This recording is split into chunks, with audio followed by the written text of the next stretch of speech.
જય શ્રી કૃષ્ણ. સર્વ વૈષ્ણવોને મારા ભગવત સ્મરણ. અજ્ઞાન તિમિરાંધસ્ય જ્ઞાનાંજન શલાકયા ચક્ષુરુન્મિલિતમેન તસ્મૈ શ્રી ગુરવે નમઃ. શ્રી ગોવર્ધનનાથ કી જય. હોલી કે રસિયા કી જય. શ્યામ સુંદર શ્રી અમુને મહારાણી કી જય. શ્રી વલ્લભાધીશ કી જય. શ્રી ગોસાઈજી પરમ દયાલ કી જય. શ્રી ગોકુલનાથ કી જય. વિનોદભાઈ ગજર સર્વપ્રથમ ઉપસ્થિત થયા છે. વિનોદભાઈ જય શ્રી કૃષ્ણ. રંજનબેન લુણાગરિયા જય શ્રી કૃષ્ણ. સ્વાગત છે આનંદના આવિષ્કારમાં.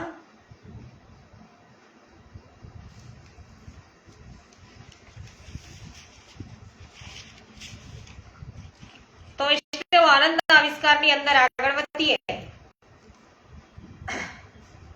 અત્યારે આપણે જોયું કે હવે ગોકુલનાથજી કાશ્મીર જવા તરફ છે પ્રસ્થાન કરવાનું નક્કી કર્યું છે અને શ્રી ગોકુલેશજીને સંવંત 1677 અષાઢ વદ નોમને ગુરુવારના રોજ કાશ્મીર પધારવાનું નક્કી થતા તે વાત છે વીજળી વેગે સમસ્ત ગોકુળમાં પસરી ગઈ છે અને જેમણે આ સમાચાર સાંભળ્યા તે સૌને ભારે ચિંતા થવા લાગી.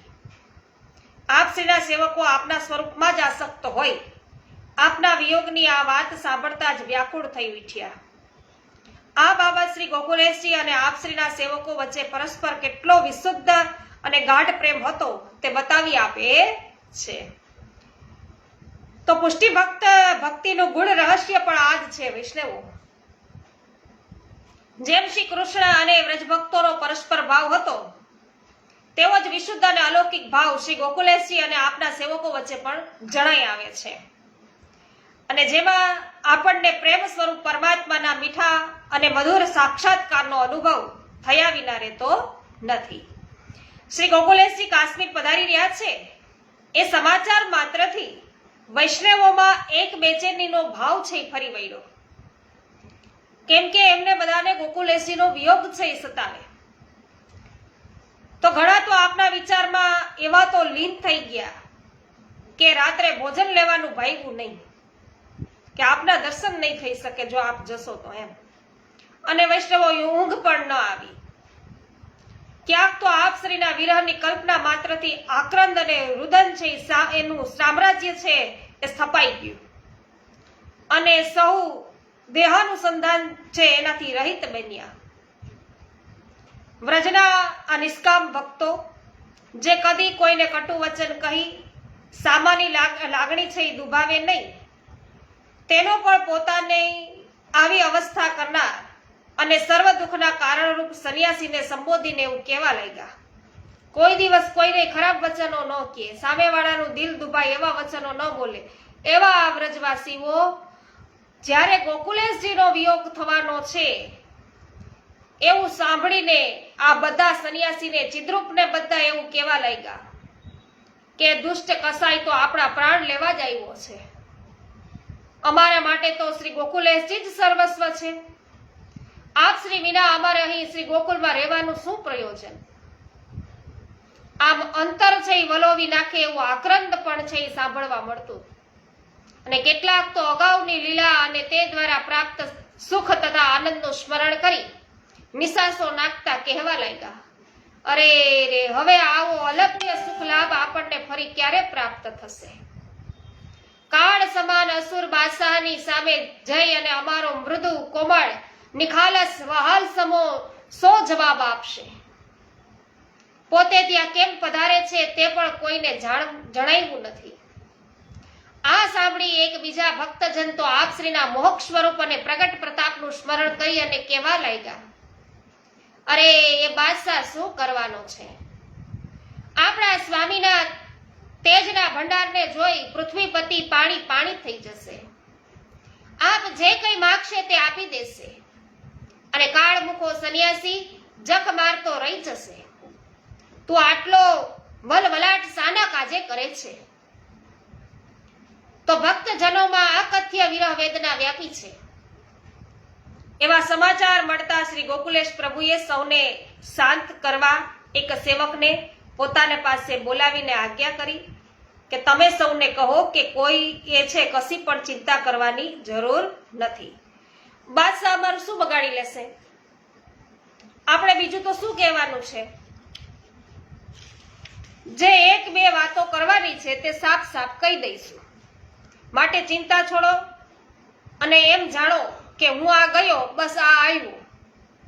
તો આવા આશ્વાસન અને પ્રેમના વચનો કહી આપ શ્રીએ ભક્તજનોને વિરહની વેદનામાં મૂર્છિત થતા અટકાવ્યા અને તેઓના પ્રાણનું રક્ષણ કર્યું. આપ શ્રીને પધાર્યા વિના છૂટકો હતો નહીં અને સેવકોને આ બહાને વિરહાગ્નિનું દાન કરી તેમના પ્રેમને વધુ શુદ્ધ અને વધુ ઉત્કટ બનાવવા માટે પ્રભુએ જ આ કંઈક લીલા કરી છે એવું નિમિત્ત પોતે બનવું જ રહ્યું. પરંતુ સેવકોને અને આપશ્રીએ પોતાના પ્રમેય બળથી ભક્તજનોની આસક્તિ સ્વરૂપમાં છે ખેંચી લઈ યશ અને પ્રતાપમાં લગાડી વળી નિજેચ્છાથી કેટલાકને સ્નેહમાંથી ખેંચી લઈ અને મહાત્મય પ્રતિ દોર્યા. પરંતુ કેટલાક ભક્તો માત્ર રસાશ્રિત હતા. તેમના મનને યશ, પ્રતાપ કે મહાત્મ્ય દ્વારા સમાધાન સંભવ નહોતું. આથી આવા ભક્તોના હૃદયમાં સ્વરૂપથી સંવલિત થઈ અને પરમાત્મા આનંદાત્મક સ્વરૂપે પોતે વિરાજ્યા અને તેમના તાપને સમાવ્યા. આમ સૌને શાંત પાડી નિશ્ચિત મુહૂર્તમાં પ્રયાણ કરવા માટે આપ શ્રી સ્નાન કરી સેવામાં પધાર્યા. ત્યાં શ્રી પ્રભુને હિંડોળે ઝુલાવી શયન આરતી કરી વિદાય માગી અને બહાર પધાર્યા. ત્યાંથી ભોજન ગૃહમાં પધાર્યા અને કુટુંબીજનોને આજ્ઞા કરી કે તમે સૌ આપણી પરંપરા પ્રમાણે સમય સમયની સેવા ધીરજપૂર્વક પહોંચજો. વળી જે વૈષ્ણવ આવે આંગણે એને સૌને આદરપૂર્વક માન આપી તેમના દર્શન, પ્રસાદ આદિનો પ્રબંધ કરજો. જે પરદેશથી આવે તે સૌની આવશ્યકતા પણ છે પૂરી કરવામાં ધ્યાન રાખજો. આપણી આ જે મર્યાદા છે તે સૌએ અમે કશી ચિંતા કરશો નહીં અને નિશ્ચિત ભાવે લૌકિક અલૌકિક સર્વ કાર્યને પહોંચો. આમ ઘરના પણ સર્વ સદસ્યોને આપ શ્રીએ છે આવા વચનો કહ્યા છે. દીપાબેન અજુડિયા જામનગરથી ઉપસ્થિત છે. સ્વાગત છે. અનિલાબેન સોલંકી, પ્રભુદાસભાઈ સોલંકી સ્વાગત છે. લલિતાબેન અકબરી, ઉન્નતિબેન ભીમાણી, સૂર્યકાંતભાઈ રામાણી, નૂતનબેન જાવિયા સર્વનું સ્વાગત છે. મિતાબેન સચદેવ, જયસુખભાઈ સચદેવ જામનગરથી, પાવતીબેન ઠુમર, જે આર વડાલિયા, મનીષાબેન કદેથરિયા, મનીષભાઈ શાહ સર્વ વૈષ્ણવજનોનું સ્વાગત છે. બિપિનભાઈ ડોબરિયા, શૈલેષભાઈ દુધાત્રા, રમેશભાઈ ચાંગાની અને હંસાબેન પટેલ આપ સર્વનું પણ સ્વાગત છે. આમ ધર્મવીર અને શૂરવીર મહાપ્રતાપી એવા શ્રી ગોકુલેશ પ્રભુએ પ્રસાદ આદિથી પરવારી પ્રસ્થાન માટેની તૈયારી આદરી અને પછી વસ્ત્ર આદિ ધારણ કરી સજ્જ થયા અને બહાર પધાર્યા. ભક્તજનોએ વિજય તિલક કરી શુભ શકન આપ્યા અને તે પછી કુટુંબ વર્ગ અને ભક્ત મંડળી સહિત આપ શ્રી યશોદા ઘાટે પધાર્યા. સૌ વિરહીજનોના હૃદયમાં પોતાનું સ્વરૂપ સ્થિત કર્યું અને તેમના સ્વરૂપોને પોતાના હૃદયમાં ધારણ કર્યા. તો પોતાનું સ્વરૂપ છે ભક્તોના હૃદયની અંદર છે એ સ્થિત કર્યું અને ભક્તોનું જે સ્વરૂપ છે પોતે પોતાના હૃદયની અંદર ધારણ કર્યું. કેમ કે જેમ સારસ બેલડી એકબીજા વિના ક્ષણભર પણ રહી શકતા નથી અને જો કદાચિત વિયોગ આવી ચડે તો તે પ્રાણ ઘાતક નીવડે છે, તેમ ભક્ત વિના પ્રભુ અને પ્રભુ વિના ભક્ત રહી શકતા નથી અને એકબીજાના અવલંબનથી જ છે એ વેદ વિહિત છે. જાણે બંનેના શરીર જુદા પણ ઉભયમાં એક જ પ્રાણ ધબકી રહ્યા હોય એવું છે. તો શ્રી ગોકુલેશજીએ અહીં સુધી સાથે આવનાર સેવકોને ખૂબ જ ધીરજ બંધાવી. જ્યારે સેવકોએ આપશ્રીની સાથે પ્રવાસમાં પધારનાર નિજજનોને પોતાના પ્રાણનાથને માર્ગમાં કશી અડચણ ન પડે તે માટે યોગ્ય સંભાળ રાખવા વળી વળીને ભલામણ કરી. નાવ આવી પહોંચતા પ્રવાસમાં ઉપયોગી સર્વ સાજ તેમાં જડાવી શ્રી ગોકુલેશ પ્રભુને અંદર પધરાવ્યા. નાવમાં ચડતી વખતે શ્રી ગોપાલને આપશ્રી અટકાવ્યા અને અહીંથી પાછા વળવા આજ્ઞા કરી. ત્યારે શ્રી ગોપાલે સામે પાર સુધી સાથે જવા આગ્રહ કર્યો. આપશ્રીએ અત્યંત સ્નેહ બતાવી આજ્ઞા કરી કે શ્રી ગોપાલ, પ્રિયજન જ્યારે પરદેશ જાય ત્યારે તેને ઘર આંગણેથી જ વિદાય દેવી જોઈએ, પરંતુ જ્યારે તે પરદેશી પાછા આવે પરદેશથી ત્યારે તેનું સામૈયું લઈ અને પછી ગામના સીમાડે જવું જોઈએ. તમે તો આ જાણો જ છો, પછી આવો આગ્રહ શા માટે? શ્રી ગોપાલના મનનું સમાધાન થયું અને તેઓ કુટુંબીજનો તથા અન્ય વૈષ્ણવો ત્યાંથી દંડવત પ્રણામ કરી પાછા વળ્યા. એટલામાં ગુજરાતથી ગોધરાના રાજબાઈ દેસાઈ શ્રી ગોકુલેશજીના દર્શનાર્થે ગોકુળ આવેલા. તેઓ આપશ્રીને મળ્યા. તેમણે ચરણ કમળમાં શ્રીફળ ભેટ ધરી શ્રી હસ્તમાં મુદ્રિકા પધરાવી. મુદ્રિકા છે એ પહેરાવી છે. પછી ગદગદ કંઠે શ્રી ગોકુલેશજીને એવું કહેવા લાગ્યા કે સ્વામી, હું તો આપના દર્શનની લાલસાથી આવી છું અને આત્મનિવેદન કરાવું. ત્યારે શ્રી ગોકુલેશજીએ આજ્ઞા કરી કે હાલ તો તે શક્ય નથી. કાશ્મીરથી પાછા આવીને અવશ્ય નિવેદન કરાવીશું, અથવા તમે પછીથી ત્યાં આવજો. હાલ તો તમે થાકેલા છો માટે અહીં આરામ કરો, પરંતુ રાજબાઈ માયના નહીં અને આપશ્રીની સાથે જ પ્રવાસમાં જોડાવાનું નક્કી કર્યું. શ્રી યશોદા ઘાટથી નાવ છે ઉપડ્યું.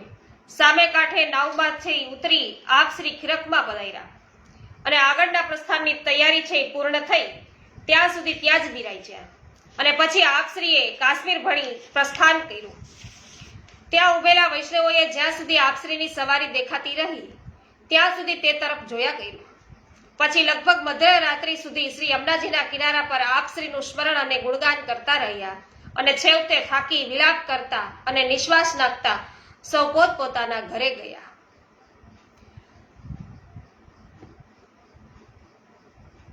બાબુભાઈ ગોટી, સોનલબેન સતાશિયા, સ્વાગત છે.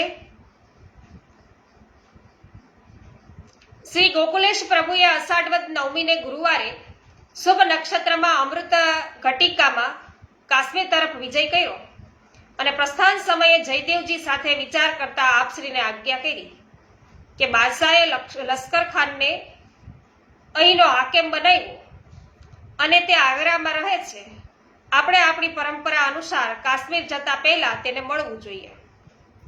જયદેવજીની સંમતિ જાણી શ્રી ગોકુલેશજીએ આગ્રા જવાનો નિશ્ચય કર્યો અને ગોવર્ધન દાસ અધિકારીને બોલાવી સર્વ સાજ છે તૈયાર રાખવા અને પોતે જ્યાં મંગાવે ત્યાં મોકલી આપવા આજ્ઞા કરી.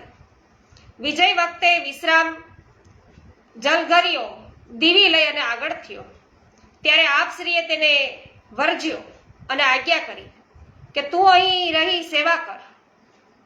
કદાચ કોઈને એવો પ્રશ્ન થાય કે આપશ્રીએ અન્ય કોઈને નહીં અને વિશ્રામને જ આવી આજ્ઞા કેમ કરી?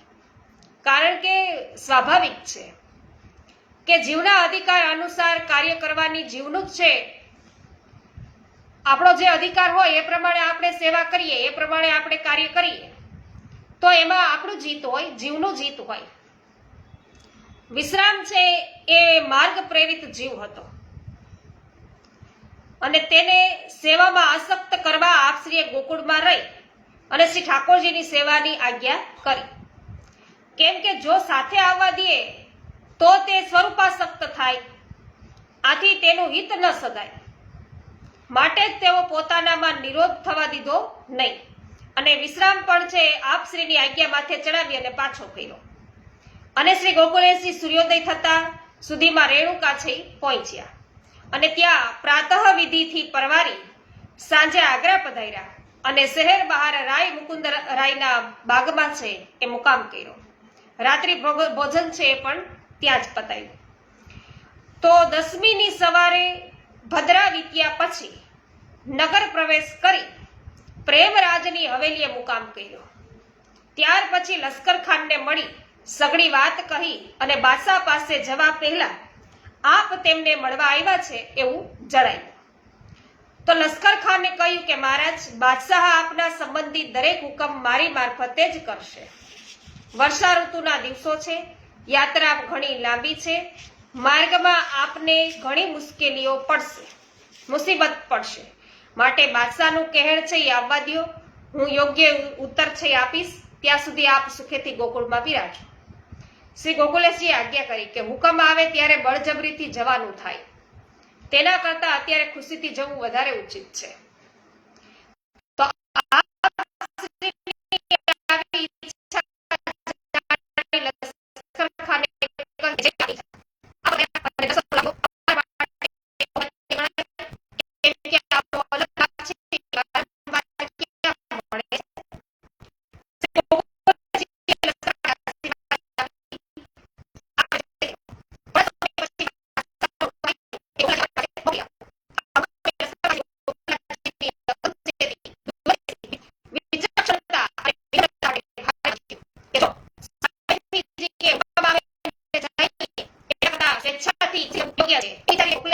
છે એને તો પ્રયાણ કર્યું જ છે, અને આવો હુકમ છે પાછળથી આવ્યો એટલે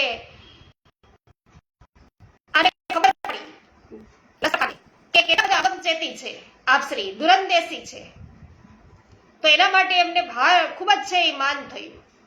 અને બીજી બાજુ શ્રી ગોકુલેશજી છે કાશ્મીર પધારે છે, એવા સમાચાર મળતા ચિદ્રુપે શેરખાનને બોલાવીને એવું કહ્યું કે ગોકુલનાથજીને માર્ગમાં રોકી બાદશાહના હુકમ અનુસાર રાજ્ય મારફત કાશ્મીર મોકલી આપો. મથુરાના એક રાજસેવક વૈષ્ણવે આ સમાચાર શ્રી ગોકુલનાથજીને પહોંચાડ્યા, પરંતુ આપ શાંત અને નિર્ભય રહ્યા. સમાચાર લાવેલા વૈષ્ણવને આશ્વાસન આપી અને પાછા વાળ્યા અને આપ આગળ પધાર્યા. અલબત્ત આપ શ્રીએ મથુરાનો માર્ગ છોડી અને જલેશ્વરનો માર્ગ છે એ સ્વીકાર્યો, કારણ કે સ્વતંત્ર પ્રભુ પણ ભક્ત આધીન છે અને ભક્તને ખાતર પોતાની સ્વતંત્રતાનો ક્યારેક ભોગ આપે છે તો ક્યારેક ભોગ પણ આપે છે. તો આપ શ્રી અધિકારીને ગોકુળમાં સમાચાર મોકલી પ્રવાસનો સર્વ સાજ છે કે જલેસર મંગાવ્યો અને જયદેવજીને બોધ આપી પાછા વિદાય કર્યા. તે રાત્રે આપ શ્રીએ આલમખેડા જઈ અને મુકામ કર્યો. પ્રાતઃકાળે નિત્ય નિયમથી પરવારી આગળ પ્રસ્થાન કર્યું. માર્ગમાં ગઢવી વિક્રમદાસ કવિ અને પ્રસંગો કહી સૌને રીઝવતા અને માર્ગ છે એ ટૂંકો થતો જતો. 12 સાંજે આપ જલશેર પધાર્યા. ત્યાં જ પોતે રસોઈ સિદ્ધ કરી વૈષ્ણવો પાસે પણ રસોઈ કરાવી. સૌએ છે પ્રભુને ભોગ ધરી સાથે પ્રસાદ લીધો અને રાત્રે જલેશ્વરમાં મુકામ કર્યો. બીજા દિવસે સવારે સર્વ સામાન લઈ અધિકારી ગોવર્ધનદાસ રાજભાઈ દેસાઈ સાથે ત્યાં આવી પહોંચ્યા અને ત્યાં રાજભાઈને નિવેદન કરાયું અને મહાપ્રસાદ પણ આગ્રહ કરી અને લેવડાવ્યો. ત્યાર પછી પોતાના મુસાફરી માટેના સર્વ સાજને જુદો કરી બાકીનો અધિકારીને સોંપ્યો. આપની સાથે 4 વાહિની, 1 ગાડું, 4 ઘોડા, ડેરા તંબુનો સામાન, રસોઈયા, ભંડારી અને પ્રહરીને રાખી અધિકારીને વિદાય કર્યા. શ્રી ગોકુલનાથજીને અધિકારીની પ્રાર્થના છે, અધિકારીને એવી પ્રાર્થના કરી કે કૃપાનાથ, આપની સાથે જે સેવકો છે તેમાંથી સેવા અર્થે કેટલાકનું કામ છે, માટે ગોપાલ, માવજી ભટ્ટ, ગિરધર દરજી અને જેસા રાજપૂતને મારી સાથે રાખું. આ સાંભળી માવજી તો લાગ જોઈને આડે પાસે ચાલ્યા. ત્યારે શ્રી ગોકુલેશજીએ તેને આજ્ઞા કરતા કહ્યું કે તું આગળ આગળ કેમ જાય છે? મારું સર્વસ્વ એવા શ્રી ઠાકોરજી અહીં બિરાજે છે, ધોતીની સેવા તારી છે, તે કોણ કરશે? ત્યારે 2 હાથ જોડી દિનતાપૂર્વક માવજીએ એવી વિનંતી કરી કે કૃપાનાથ, આપનું સર્વસ્વ અહીં છે, પણ મારું સર્વસ્વ એવા આપના આ ચરણ વિના હું અહીં સી રીતે રહી શકું? આપ શ્રી તેનો ભાવ જોઈને પ્રસન્ન થયા અને તેને સાથે લીધો. એ જ રીતે બીજા ભાવુકો પણ છે એ સાથે લીધા. રાત્રે મોડેથી આપ જરા પધાર્યા અને પ્રસાદ તથા વિશ્રામ છે વગેરે પતાવી પ્રાતઃકાળે દિલ્હી પધાર્યા. પ્રાતઃકાળે નીકળી અકબરાબાદ પહોંચ્યા અને ત્યાંથી કોર, ચંડોસ, એદલપુર, સુરજપુર થઈ અને પછી દિલ્હી પધાર્યા. ત્યાં શહેર બહાર કાયસ્થ કેશવદાસના બાગમાં મુકામ કર્યો. આ બાગ શહેરથી 1 ગાંવ છેટે યમુનાજીના તટ પર રાજઘાટ પાસે આવેલો હતો. દિલ્હીના વૈષ્ણવોને સમાચાર મળતા સૌ વાજતે ગાજતે વાજિંત્રો સાથે આપ શ્રીને શહેરમાં પધરાવી લાવ્યા. અને આપ શ્રીએ ભાવુક વૈષ્ણવોને ઘેર પધારી તેમની મનોકામના છે પૂર્ણ કરી. ત્યાંથી વિજય કરી રાત્રે બાદલી બલી પધાર્યા અને અહીં સર્વ સાજ તથા હથિયાર છે એ સમરાઈ ગયા. ચોમાસાની ખૂટતી જરૂરી સામગ્રી લેવડાવી અને આગળ વિજય કરી અને નરેલા પધાર્યા. અહીં સુધીની લગભગ 100 કોષની યાત્રા એકંદર સુખરૂપ રહી અને અહીંથી એક સેવકને આગળ મોકલી કાશ્મીરમાં આસફ ખાન તથા રાયને પોતાના પધારવાના સમાચાર કેવડાવ્યા અને ત્યાંથી વિજય કરી સોનહુર થઈ અને ગુનોર પધાર્યા. રાત્રે વિશ્રામ કરી પાછલી રાત્રે આપ નિંદ્ર ત્યાગ કરી અને ઉઠ્યા અને વૈષ્ણવોને એવી આજ્ઞા કરી કે પ્રાતઃકાળે વહેલા ઉઠી પ્રવાસ કરવાથી સમયસર મુકામ પર પહોંચાય છે અને પ્રસાદ વગેરેની વ્યવસ્થા થઈ શકે છે. એ જ રીતે બચપણમાં ધ્યાનથી ભણવાથી સારી વિદ્યા છે એ પ્રાપ્ત કરી શકાય છે. માટે પ્રવાસમાં છેલ્લો પ્રહર બાકી રહે એટલે પ્રયાણ આરંભી દેવું જોઈએ. આપ શ્રીની આજ્ઞા પ્રમાણે તે દિવસથી પ્રયાણનો સમય એ રીતે નક્કી થયો અને માર્ગમાં ચાલતા ચાલતા આપ શ્રી વૈષ્ણવોની સામગ્રી, ખાનપાન, સ્વાસ્થ્ય વગેરે ઘણી બધી બાબતમાં તકેદારી રાખતા, જરૂર પડે સૂચનાઓ આપતા અને જરૂરી ચોકસાઈ રાખવા આજ્ઞા કરતા અને કેટલાક વચનામૃતોનો પણ લાભ આપતા. ક્યારેક કોઈને ઠપકો આપી, ક્યારેક મર્મ વચન કહી, તો ક્યારેક શિક્ષા કરી માર્ગમાં આપ અત્યંત નિકટ હોવા છતાં જાણે દૂર હોય તેમ વિરહની લીલા પણ કરતા. તો ક્યારેક પ્રસાદ લેતી વેળા વૈષ્ણવોની વચ્ચે આવી બિરાજતા અને સામીપ્યનો લાભ આપતા. આમ બોધ અને આનંદ આપતા સુખમય માર્ગ છે એ કાપ્ય જતા હતા. ત્યાં ગોકુળમાં કોઈ દુશ્મને અદેખાઈથી એક ક્ષત્રિય અને સંન્યાસી પાસે મોકલીને એવું કહેવડાવ્યું કે ગોકુલનાથજી છે એ તબીસામાં પધાર્યા હતા અને ત્યાંના કેટલાક ચોર લોકોને તેમને મારવા માટે રૂપિયા આપી આગળ વિદાય થયા છે. એટલે સંન્યાસીએ આ વાત છે એ સાચી માની લઈ હાકેમ વગેરેને બોલાવીને ધમકાવ્યા અને કહ્યું કે ચોર લોકોને મને મારવા તૈયાર કર્યા છે, માટે તેનું પંચનામું કરો. આથી હાકેમે કોટવાલ વગેરે સાથે રાખી પંચનામું કર્યું અને હાજર રહેલા સૌએ પોતાની સાક્ષીની સહી કરી. ફક્ત કદરુદ્દીન સરકદારે છે તેની ઉપર મોહર ન મારી અને તેણે કહ્યું કે સમજ્યા જાણ્યા વિના મોહર મારું તો હું રાજ્યનો ગુનેગાર ઠરું. ચિત્રુબે કહ્યું છે કે ગોકુલનાથ, તને પણ કઈ પૈસા આપી ગયા લાગે છે એમ. જો તું મારી વાત નહીં માને અને મોહર નહીં મારે તો તારી શકદારી છે એ ખોવડાવી દઈશ. એટલે શકદારે છે દૈરા વિના કહ્યું કે ભલે તું હાથીના પગ નીચે ચગદાવી નાખ, અગર તારાથી જે થાય તે કર. હું જૂઠી સાક્ષી આપું તો ભગવાનને શું જવાબ દઉં? એના આવા નિર્ભય વચનો સાંભળી સંન્યાસી છે ચોભીલો પડ્યો અને મનોમન તે ધૂંધવાતો રહ્યો. શકદાર વિશે બાદશાહને સાચા જૂઠા સમાચાર આપી તેની શકદારી છે એ ખોવડાવી દેવાની યોજના કરી. ચિત્રુબે શકદારની સહી વગરનું પંચનામું બાદશાહને મોકલી આપ્યું અને આ પંચનામું જોઈ બાદશાહ છે એનું સંન્યાસી પ્રત્યેનું વલણ બદલાયું અને તેમણે કહ્યું કે આ સાધુ લબાડ અને જૂઠો લાગે છે. સંન્યાસી તો ત્યાગી હોય અને પ્રાણી માત્ર પ્રત્યે કરુણા ધરાવતો હોય, કીડીને પણ દુઃખ ન પડે તેની કાળજી છે એ લેનારો હોય, એને સંન્યાસી કહેવાય. અને એના બદલે તો આ કિન્નરખોરી છે એ રાખે, કિન્નાખોરી રાખે છે, માટે ઢોંગી હોવો જોઈએ. તો ત્યાં હાજર રહેલા ઇતમાર ખાને આ તકનો લાભ લઈને કહ્યું કે જાપના, પંચનામામાં તો આપણા રાજ્યના શકદારની સહી પણ નથી. તો બાદશાહે આમખસમાં છે જઈ અને પંચનામું છે એ આસફ ખાનને બતાવ્યું. આસફ ખાને કહ્યું કે શ્રી ગોકુલનાથજી જેવા ધર્મરક્ષક શા માટે ચોરોને પૈસા આપે? આ વાત પણ માનવા જેવી લાગતી નથી. ત્યારે બાદશાહે પૂછ્યું કે ગોકુલનાથજી ક્યાં છે? આસફ ખાને નમ્રતાથી કહ્યું કે જાપના, તેઓ આપને મળવા માટે કાશ્મીર તરફ આવી રહ્યા છે અને અત્યારે લાહોર સુધી પહોંચ્યા છે. આ સાંભળી પહેલી જ વાર છે બાદશાહના મનમાં સંન્યાસી છે ખરેખર જૂઠો હોવાની પ્રતીતિ થઈ ગઈ અને શ્રી ગોકુલનાથજીના વિજયનો આરંભ થયો છે. બોલો શ્રી ગોકુલનાથ કી જય. માધુરીબેન મિસ્ત્રી જય હો. મનીષાબેન અગેરા સ્વાગત છે. મુકેશભાઈ ગજેરા સ્વાગત છે. જય હો. પ્રભુદાસભાઈ સોલંકી જય હો. વિઠ્ઠલભાઈ ગોંડલિયા બગસરાથી જય હો, સ્વાગત છે. કે સાંગાની સ્વાગત છે. જય હો વિનોદભાઈ, હેમાબેન, જય હો નૂતનબેન, જય હો ઉન્નતિબેન ભીવાણી, આપનું સ્વાગત છે.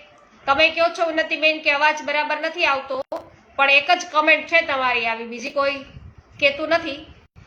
હેમાબેન ગુજરાતી સ્વાગત છે. સુરેશભાઈ મુગલપરા, ગીતાબેન ભુવા, કરશનભાઈ ભુવા સ્વાગત છે.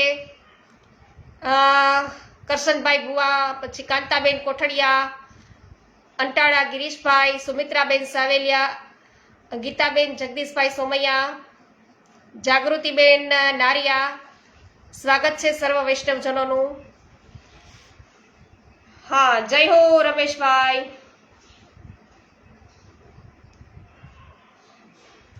માર્ગમાં શ્રી ગોકુલેશ પ્રભુને પણ આ પંચનામું બાસા પાસે પહોંચ્યાના સમાચાર મળી ગયા. દરમિયાન આપ પાણીપત સુધી પધાર્યા હતા અને આપશ્રીએ આજ્ઞા કરી કે પંચનામું આપણી આગળ પહોંચી ગયું, તે સારું જ થયું.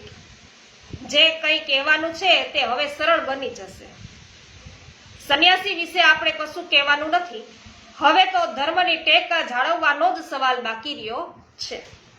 ત્યાંથી વિજય કરી આપ સ્થાનેશ્વર પધાર્યા.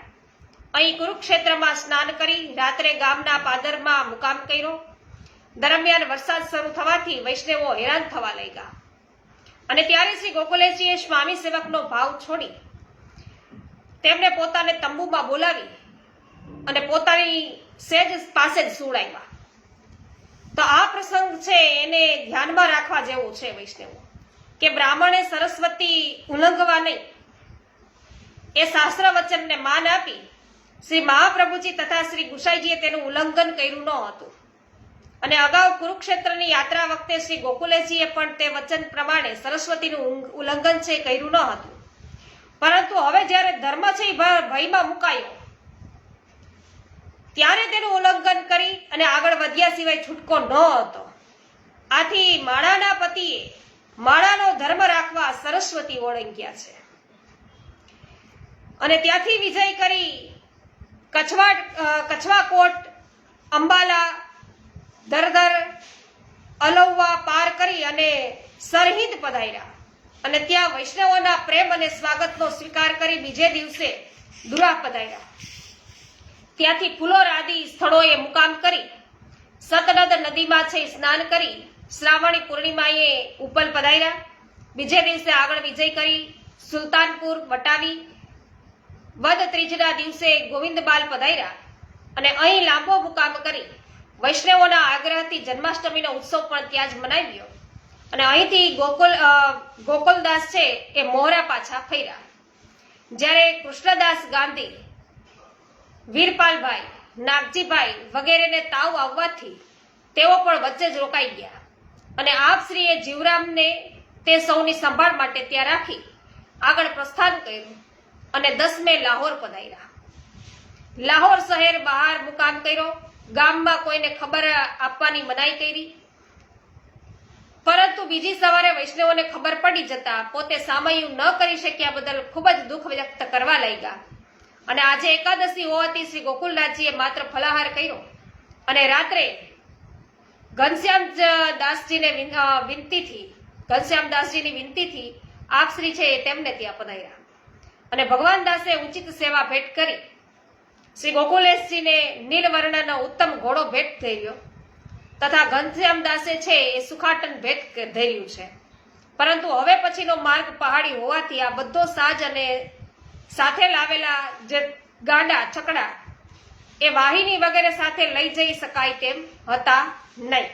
તેથી ઘનશ્યામદાસે સુખપાલનો સાજ છે એ ભેટ કર્યો અને શ્રી ગોકુલેશજી સુખપાલમાં બિરાજી ફૈઝાબાદ થઈ અહેમદાબાદ છે એ પધાર્યા અને ત્યાં જરૂરી માણસોને સાજની સંભાળ રાખવા છે રોકી એ સૌની જવાબદારી ગોપાલદાસને સોંપી અને આપ આગળ પધાર્યા. આગળ જતા ચીમાખડ ગામે મુકામ કર્યો, જ્યાં પાણીની ખૂબ જ તંગી હતી. એક નાનકડું તળાવ હતું જેમાં ગંદુ જળ હતું, જે વૈષ્ણવોના કે શ્રી પ્રભુના ઉપયોગમાં આવી શકે તેમ ન હતું. આ સ્થિતિ જોઈ શ્રી ગોકુલેશજી તે તળાવ પર છે પધાર્યા. થોડીક વાર તેના જળ પર છે દ્રષ્ટિપાત કરી રહ્યા અને પછી તેમાં સ્નાન કર્યું તો જોત જોતામાં પાણી તો તદ્દન નિર્મળ બની ગયું અને વૈષ્ણવોને અત્યંત આનંદ થયો. તે સૌએ તે જળનો સામગ્રી વગેરે સિદ્ધ કરવામાં ઉપયોગ કર્યો અને ત્યાંથી વિજય કરી આ અમાસના દિવસે નાની ગુજરાત થઈ અને 29મી મજલે ભાદરવા સુદ એકમને મંભેર પધાર્યા. અહીં બાદશાહની ચોકી હતી, તેથી ખાસ કામ સિવાય કોઈ આગળ છે કોઈને જવા દેતા નહીં. શ્રી ગોકુલેશજીએ રતનજી વોરા અને કૃષ્ણદાસને ચોકીવાળા અમલદાર પાસે મોકલી સર્વ હકીકતથી વિદિત કરાવી. ત્યારે માંડ માંડ 50 માણસોને જવાની રજા મળી. તેથી સાથેના સેવકોને ત્યાં છોડી 50 માણસો સાથે શ્રી ગોકુલેશ પ્રભુ આગળ પધાર્યા. આ લીલા કરવા પાછળ પ્રભુ આપશ્રીના સેવકોને ધૈર્ય અને ટેકથી પરીક્ષા છે પોતે કરવા ઈચ્છતા હતા. તો સેવકોના ધૈર્ય અને ટેકની પરીક્ષા કરવા ચાહતા હોય અને એટલા જ માટે આ પ્રતિબંધ છે એ ઉત્પન્ન થયો હતો એમ જણાઈ આવે છે. તો જે વૈષ્ણવો અત્રે રોકાયા અને તેમને ઘણો કલેશ થયો અને પોતાના પ્રભુની પાસે જવા માટે જાત જાતના એમને પ્રયત્નો કર્યા. અંધારી રાત અને પ્રભુનો પ્રતાપ એ બંનેને કારણે જેમની સાચી લાગણી હતી તેઓ કોઈને કોઈ ઉપાયે ચોકી ઓળંગી શક્યા અને શ્રી ગોકુલેશજીને જય મળ્યા. પરંતુ વિષ્ણુદાસ ગઢવી વગેરે કેટલાક લોકોએ ખૂબ પ્રયત્નો કર્યા અને છેવટે ઘોડા પર છે માટી ભરી તેમાં બાદશાહનો સામાન છે એમ કઈ બાનું બતાવ્યું તો પણ ચોકીવાળાઓએ તેમને ત્યાંથી આગળ ન જ જવા દીધા. આમ જેઓ રહી ગયા તે સૌ અકળાઈને ત્યાં રોકાઈ ગયા અને ભંભર પછીનો માર્ગ નદી, પહાડો અને કોતરોથી ભરપૂર હતો. વળી સતત વરસાદ પણ ચાલુ હતો. ક્યાંક તો 3 કોસ ચઢાવ અને 2 કોસનો ઢોળાવ છે એ ચડવા ઉતારવા પડતા. આમ છતાં સઘળા કષ્ટો સહેતા સહેતા ધીરજપૂર્વક નિજ સેવકો સાથે ધર્મના રક્ષણ માટે સંગ્રામે ચડેલા શ્રી ગોકુલેશ પ્રભુ રાજોદર પધાર્યા અને અહીં કાશ્મીરથી આસફ ખાન અને રામરાયના સમાચાર લઈ સેવક ગાંગુ પાછો આવી મળ્યો. સાથે સાથે એક ઉમરાવ ભેટી જતા ચિદ્રુપે મોકલેલું પંચનામું જૂઠું પડ્યાના સમાચાર પણ આપશ્રીને જાણવા મળ્યા. તો ઉમરાવે કહ્યું કે ગોસાઈજી, આપનો પ્રતાપ અવર્ણનીય છે. આપ બાદશાહ સલામતને મળવા જાઓ છો, પરંતુ સંન્યાસી બાદશાહની નજરમાં જૂઠો સાબિત થઈ ચૂક્યો છે. આપનો એવો પ્રતાપ છે કે આપના કાર્ય અંગે આપ પ્રથમથી જ સર્વ તૈયારી કરાવી રાખો છો. સાથેના વૈષ્ણવોને આ સમાચાર જાણી ઘણો જ આનંદ થયો. ત્યારબાદ 33મી મજલે સેવકો સહિત શ્રી ગોકુલનાથજી છે એ થાના પધાર્યા. અહીં વરસાદ ઘણો હતો અને આબોહવા તદ્દન વિચિત્ર હતી. એક દિવસમાં 3 ઋતુઓનો અનુભવ છે થતો. સવારે શિયાળાની ઠંડી, બપોરે ઉનાળાની ગરમી અને સાંજે ચોમાસાની ઝરમર અને રાત્રે પાછો ધોધમાર વરસાદ. તો આ સઘળા કષ્ટો વેઠતા વેઠતા આપ શ્રી રામની સરાય સુધી છે પધારી ગયા અને અહીંથી કાશ્મીર 10 કોસ દૂર હતું. અસુબેન પટેલ, પ્રકાશભાઈ શાહ, ઉકાભાઈ ભેસાનિયા અને રમીલાબેન ગઢિયા, જય હો. આપ સર્વ વૈષ્ણવોનું સ્વાગત છે.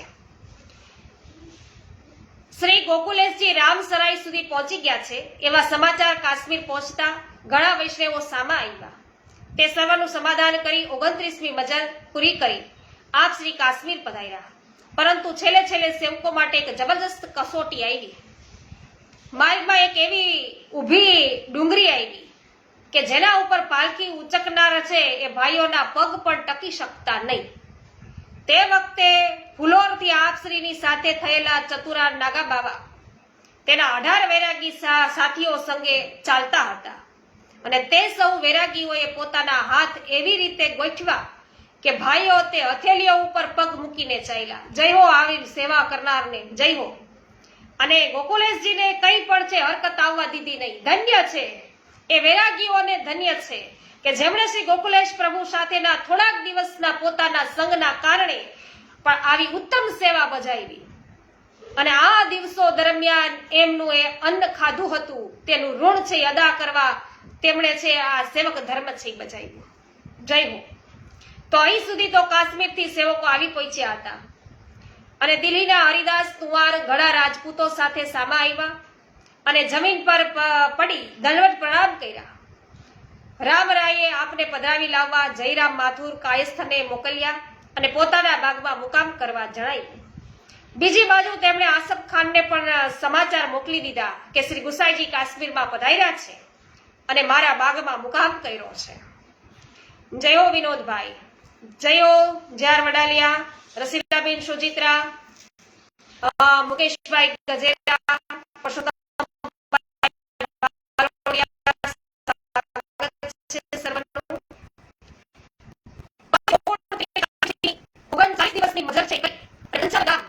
તથા 444 કોષનો ઘણો વિકટ અને પહાડી પ્રવાસ ચોમાસાના ભર વરસાદમાં 70 વર્ષની વૃદ્ધા અવસ્થાએ પૂર્ણ કરીને શ્રી ગોકુલેશજી ધર્મના રક્ષણ અર્થે કાશ્મીરમાં પધાર્યા. 70 વર્ષની ઉંમર છે વૈષ્ણવો, છતાં પણ ધર્મના રક્ષણ અર્થે આટલો શ્રમ છે આપણા માટે લીધો છે. અને ત્યાં સમાચાર મળ્યા કે બાદશાહ 1 માસ માટે શિકારે ગયા છે. લે, આ સાંભળીને વૈષ્ણવોને ભારે ચિંતા થઈ. તો વૈષ્ણવો હવે તો ચિંતા મને વધવા લાગી, પણ આપણે ચિંતા કરવાનો કોઈ વિષય જ નથી. શ્રી ગોકુલનાથજી છે ભાઈ, અને અહીંયા ગોકુલેશ પ્રભુએ પણ એવી જ આજ્ઞા કરી કે ચિંતા કરશો નહીં. ભગવત ઈચ્છા હશે તો બાદશાહ કાલે પાછા આવશે. સમજ્યા ને વૈષ્ણવ? એટલે ભગવત ઈચ્છા છે એ મુખ્ય છે, બાકી બધું તો બધું ગૌણ. તો નિજે છાત કરીશ્યતિ, પ્રભુ પોતાની ઈચ્છા અનુસાર કરે. અને વૈષ્ણવો થયું પણ એવું જ હો. વરસાદના કારણે છે શિકારની છે અનુકૂળતા ન થતા બાદશાહ બીજે દિવસે જ પાછા ફર્યા. જય હો.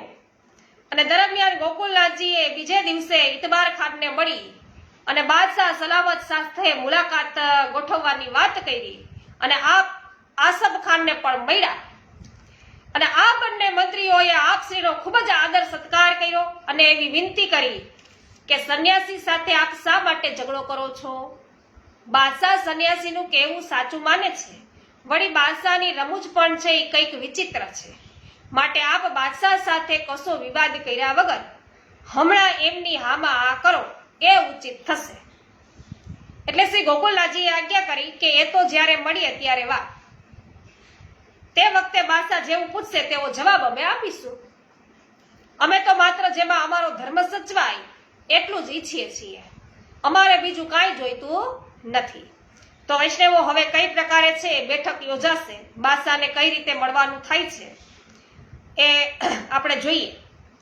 તો આસફ ખાને એવું વિચાર્યું કે શ્રી ગોકુલનાથજીની ધર્મ સહેજે વિચલિત થશે નહીં, ધર્મથી સહેજે વિચલિત થવાના નથી. તો આપ તો અચલ વ્રતધારી છે અને મારી વાત માનશે નહીં. એટલે તેણે કહ્યું કે બાદશાહના કહેવાથી અમે કાન વિંધાવી મોતી પહેર્યા, એટલે શું અમે હિન્દુ થઈ ગયા? શું અમારા છોકરા આવી રીતે મોતી પહેરશે ખરા? માટે સમય જોઈ વિચારી સાવધાનીપૂર્વક વર્તવું જોઈએ. કે તો આ પ્રમાણે ઘણી વાતો થઈ, પરંતુ આપશ્રી પોતાની વાત પર મક્કમ જ રહ્યા અને પોતાના મુકામ પર પાછા પધાર્યા. આસોવદ બીજને રવિવારે સૂર્યાસ્ત પહેલા 6 ઘડી ઉપર શ્રી ગોકુલેશ પ્રભુ બાદશાહ પાસે જવા તૈયાર થયા. તે સમયે અત્યંત વાત્સલ્ય ભાવથી ભક્તજનો બાદશાહ સાથે કેમ બોલવું તે અંગે ચર્ચા કરવા લાગ્યા. શ્રી ગોકુલેશજીએ આજ્ઞા કરી કે વૈષ્ણવો, કોઈનું શીખવેલું શા કામમાં આવે? સવાલ જવાબ કદી પહેલાથી નક્કી થઈ શકે નહીં. એ તો જેવો સવાલ તેવો જવાબ. એથી તમારો એ પ્રયત્ન વ્યર્થ છે. ગોકુલનાથજી કે આમ કહી આપે બાદશાહ પાસે જવા પ્રસ્થાન કર્યું અને ધર્મની રક્ષા માટે પધારી રહેલા શ્રી ગોકુલનાથજીની પાછળ ધ્યાનદાસ, હરિદાસ વગેરે રજપૂતો પણ ચાલ્યા. આ વખત હરિદાસ કુંવાર જે બાદશાહનો ખડક ધારી હતો, તેણે મનોમન નિશ્ચય કર્યો કે બાદશાહ જો ગોકુલેશ પ્રભુને કંઈ અજુગતું કહે તો મારે મારા પર પ્રાણે આપી દેવા છે એવું નક્કી કરી લીધું. તેણે પોતાના અશ્વપાલને કહ્યું કે ભાઈ, મારી પાસે કોઈ તો દ્રવ્ય તો નથી, પરંતુ જો ઘોડશાળામાંથી ઘોડા લઈ જઈ શકાય તો તું લઈ જજે, અને તેને વેચી મારા મૃત્યુ પાછળ વૈષ્ણવોને તેડી અને ઉત્સવ કરજે. મારા મૃત્યુ પછી કે તું છે ને આવું કરજે, ઉત્સવ કરજે કે. તો આજે તો મારા પ્રાણ ઉપર છે સંકટ આવી પડ્યું છે. જો બાદશાહ શ્રી ગોકુલનાથજીને કઈ આડું અવળું કહેશે તો એની જ તલવાર આજે છે એના જ માટે છે એ કામમાં લાગીશ. તો ખેર પ્રભુએ જે ધાર્યું હોય છે એ થશે, પણ તું સાવધાન રહેજે, આમ આ વૈષ્ણવે કહ્યું છે. અને હવે કઈ પ્રકારે છે બાદશાહને મળે છે, શું ચર્ચાઓ થાય છે, કેવા સવાલ થાય, કેવા જવાબ અપાય છે, એ આપણે આવતીકાલે જોઈશું. સવિતાબેન ગોદાણી સ્વાગત છે, ભાનુબેન સોનીનું સ્વાગત છે, કાંતાબેન કોઠડિયા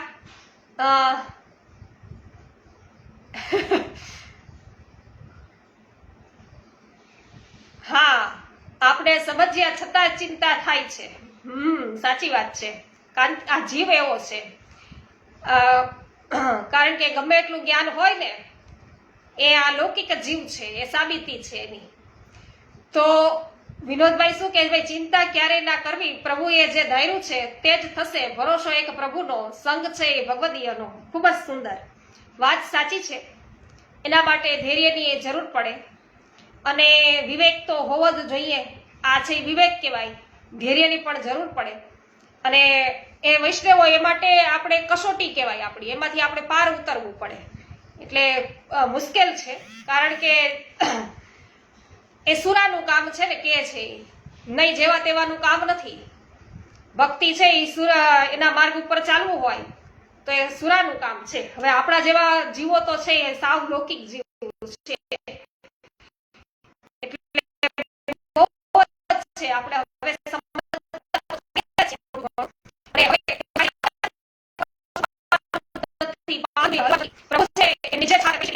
કરે છે. એટલે આપણને હવે દ્રઢ થતા જઈએ છીએ આ સત્સંગ દ્વારા, તમારા બધાના સંગ દ્વારા. વૈષ્ણવો કે છે પ્રભુ છે એ અવશ્ય આપણા સર્વ પર કૃપા કરશે. શિલ્પાબેન લુણાગરિયા, જગદીશભાઈ લુણાગરિયા, લાલજીભાઈ, સર્વનું સ્વાગત છે. લાભુજી સ્વાગત છે. કુરાટ મગનભાઈ, જય હો. મધુબેન અને વિઠ્ઠલભાઈ ઉંદાજનું સ્વાગત છે. રમેશભાઈ, જય હો.